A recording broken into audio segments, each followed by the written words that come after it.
Are you people ready for some more System of a Down rock and roll music? Well, I said, are you people ready for some more System of a Down rock and roll music?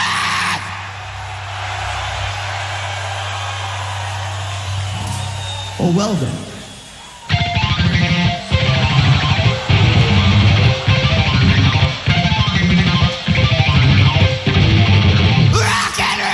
System of a Down is one of the greatest bands of all time. Fight me on this. You'll lose. Four Armenian dudes got together somewhere in LA in the mid-90s and fused the traditional music they grew up with metal and went on to become absolute legends. Producing 5 albums over 7 years, they are one of the rare bands who, at least in my opinion, never made a bad song or a bad album. They were at one time one of the biggest bands on the planet. They were on a roll. But after they toured for Hypnotize, they announced a hiatus, and there hasn't been any new System of a Down album since. Sure, they play together and tour from time to time, but as far as working as a band to write new music, those days are pretty much long gone, according to the bandmates themselves. Darren Malakian said in Kerrang! Magazine, "There's just a certain way that System makes albums. And there's a bunch of us that want to make an album that way, and there is, I guess, one of us that doesn't want to make an album that way and wants to make an album his way. And not everyone is on board with that. That's been the issue. I have material for a new System album right now. If everyone got together and was ready to play ball, I have an album ready. If it was up to me, System of a Down would have never gone on hiatus."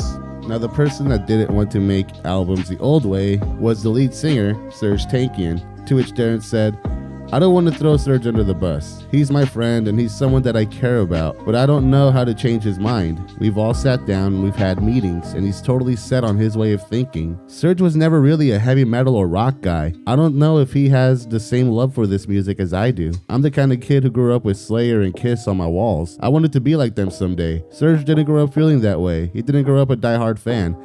To which, the following day, Serj said this: "Many theories and much speculation have circulated through the years, with blame focused on one member of the band for the lack of new material. If that is true, then why is that? Every action has a cause, and the truth is, each member of the band is equally responsible for both our incredible success on our previous recordings and our unbelievable failure to get along and make music together. Not one of us, rather all of us are to blame. Egomania, eccentricities, megalomania, and sometimes just stupidity all play roles. I'm truly sorry for letting you down. To the songs that could have been, I'm sorry you haven't."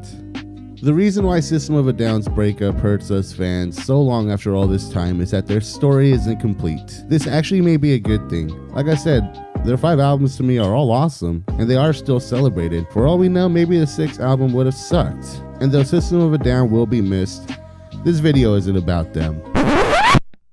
No, this video is a story of what happened after their breakup. See, everyone except for Shavo put out a solo release, Soar 3, and frankly, after you hear it all, their breakup makes total sense. In fact, I have come to believe that Hypnotize wasn't the final System of a Down record. Still, this album was. Anyone who has heard the albums knows that Darren stepped up and served as the main songwriter and vocalist on their final 2 records, which makes him divisive among the fanbase, as Serj wasn't front and center as expected.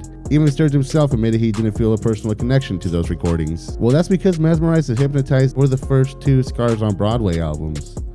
Look, not to knock Serj, the man is an incredible vocalist, and as we will soon see, a fantastic songwriter, but I always found him a little underwhelming as a frontman. The dude has the right voice, and he has the right personality, and he has a sense of humor about himself. He's one of the few singers who don't take himself too seriously and have some fun, but Darren always stood out.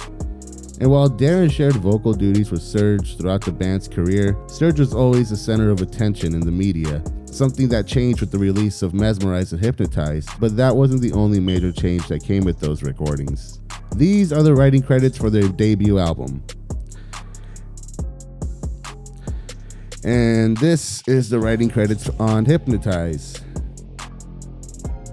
Do you notice anything? Darren and Serj were the Lennon and McCartney of the group. But as you can see, the band had a much more collaborative approach in the songwriting and production in their earlier recordings. Yet by the time we get to their final albums, Darren has clearly taken much more control. Now, this isn't a bad thing. Personally, I love those albums, but it is a big departure in the sound established with their previous recordings. Now, in television, there was a concept of a backdoor pilot. It's an episode of a popular and long-running TV show that also serves as a pilot for a spin-off, usually revolving a popular secondary character. The best example of this being The Farm, the episode of The Office where we meet Dwight's family and neighbors. Well, Mesmerized and Hypnotized were Darren's backdoor pilot for Scars on Broadway. According to both Tankian and Wallachian, Serj was barely in the band around the time they started working on Mesmerized and Hypnotized, and Darren was playing many of the bass and drum parts himself. There were also a lot of reports that the band weren't getting along ever since the Toxicity tour. I can't prove this, but I believe that Steal This Album was never meant to come out. I think the studio wanted another album. System of a Down was hesitant to get back to recording, and so they put out the B-sides to Toxicity as a stopgap or an unofficial final album if they were done. And while there are still some classic sounding System of a Down tracks on here like Attack, Dreaming, BYOB, She's Like Heroin, the albums definitely have a different vibe and tone, one that will be greatly expanded on with Darren's band after System of a Down.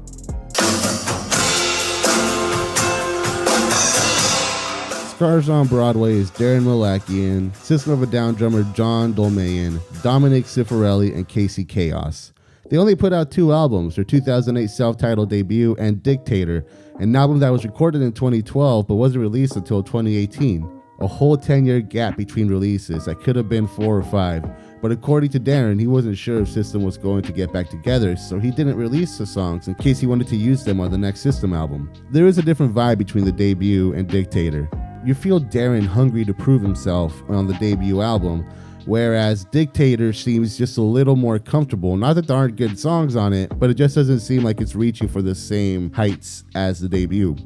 You really hear where System of a Down gets its rhythm and pop sensibilities. At times the album is downright groovy.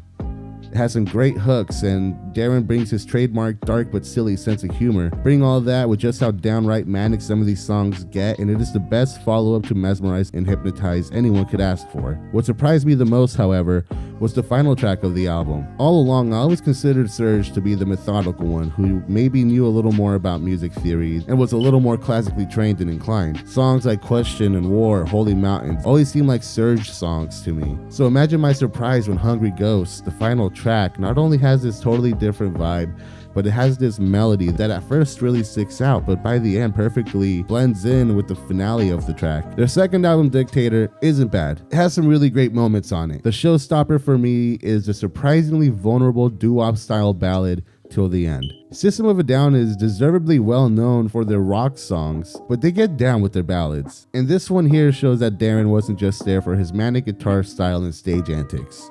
The story told in this song is sincerely intimate and downright sweet. Darren wrote it after visiting a beloved uncle not too long before he died, and feeling incredibly emotional after it. If you only check out one Scars on Broadway song, definitely check out, check out Sirius. But once you check out Sirius, you should totally check out Universe, because Universe is pretty cool too. But once you check out Universe, definitely listen to Till the End.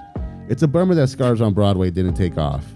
They had the songs, they sounded hungry, and they were willing to prove themselves, but they just couldn't garner the same level of attention as System of a Down. While their debut peaked at number 2 on the Billboard Top Hard Rock Albums charts, Dictator only made any real headway in Australia, where it peaked at 48. The 10-year gap lost the band a lot of momentum along the way, so it was hard to keep the fans from one release to another. Maybe if they had garnered some more support, they could have developed their sound a little more and expanded on it.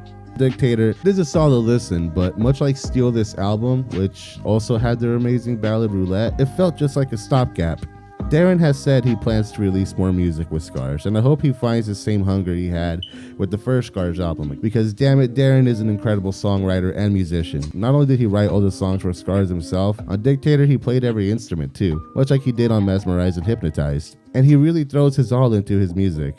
And while I do like both of the Scars albums, when compared to System of a Down, it feels less cohesive and considered. One of the things that the first 2 System of a Down albums have that are missing in the last 2 is the fun and creative interplay between Darren, Serj, Shavo, and John. One of the unique things about System of a Down is that every single member not only had a distinct personality in their stage presence, but as individual instrumentalists. It's no accident that their earlier albums, the ones where they shared the songwriting credits more equally, have such a unique identity. They all seem to really bring out the creativity in each other, and their chemistry as a band was tangible to to the listener. But with the last albums and with Scars, Darren being the sole songwriter, the songs come from a more singular perspective. But it all comes from the same voice. While Darren was only able to put out 2 releases over the past 10 years, Serj definitely kept himself busy.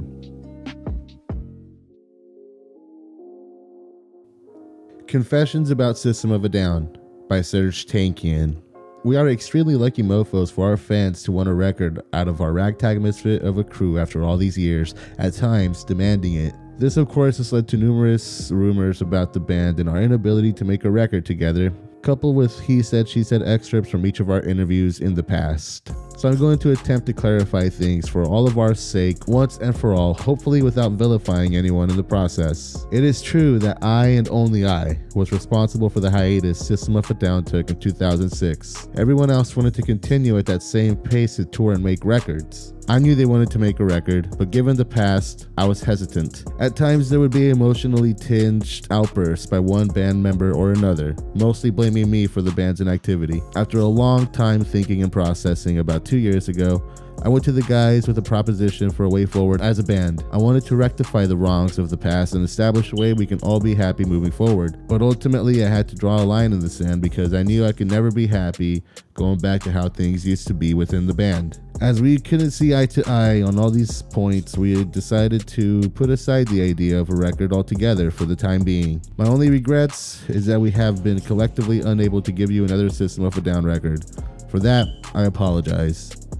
Thanks for reading. Peace, Serj. As System of a Down fans, I've heard people point their fingers at Serj with anger and resentment.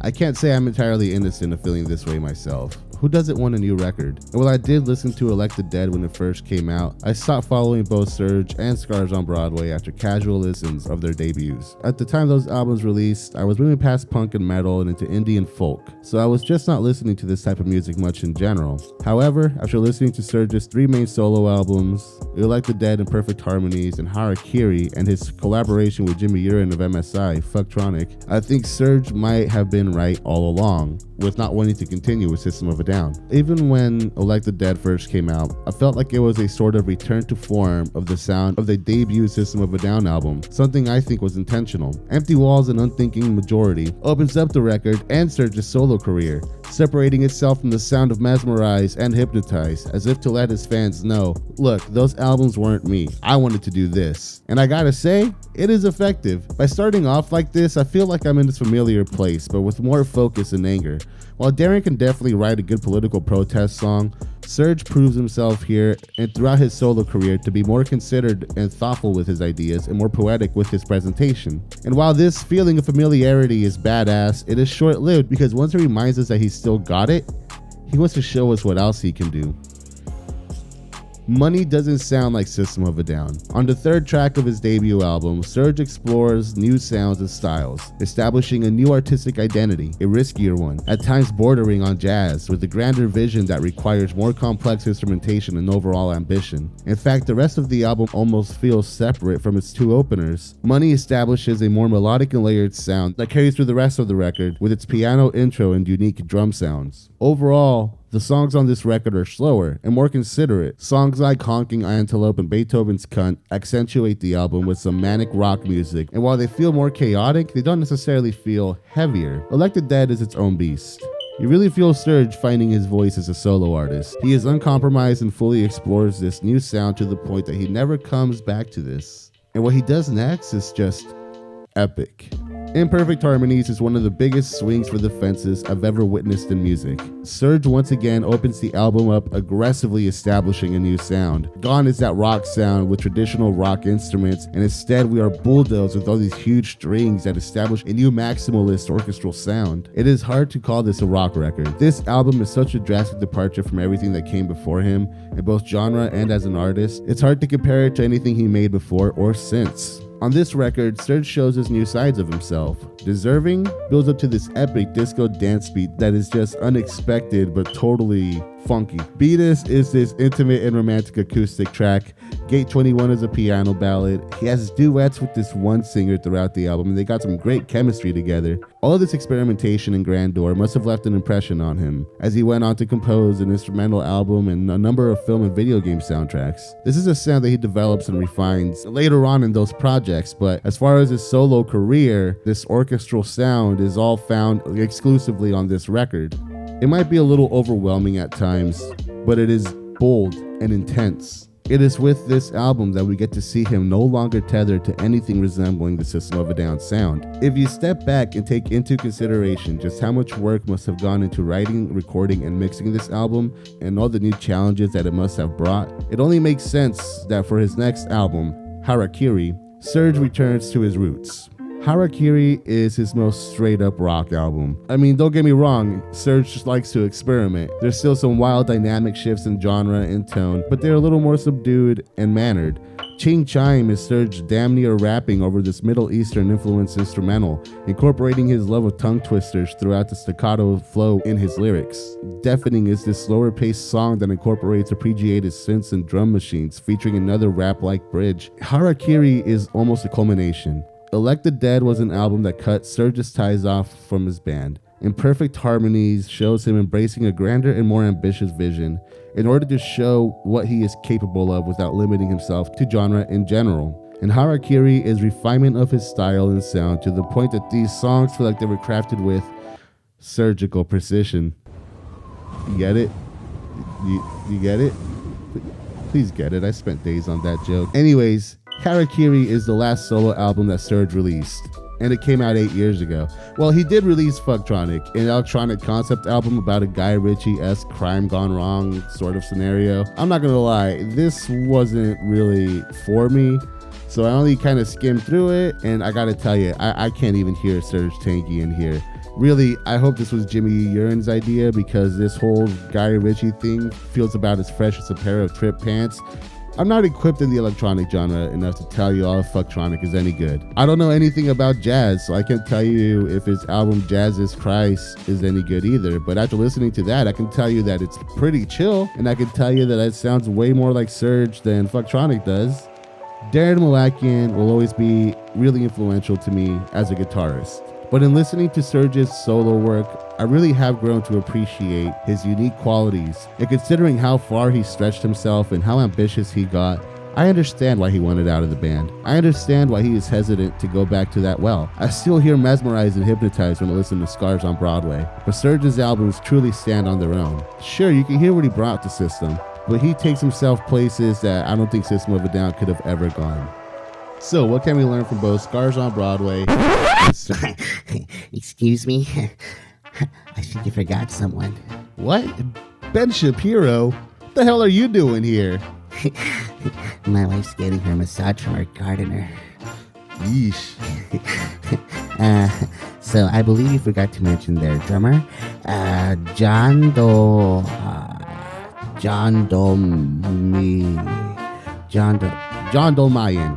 Yeah, Johnny boy. Well, all right, okay. If it gets you out of here, let's talk about John Dolmayan, I guess.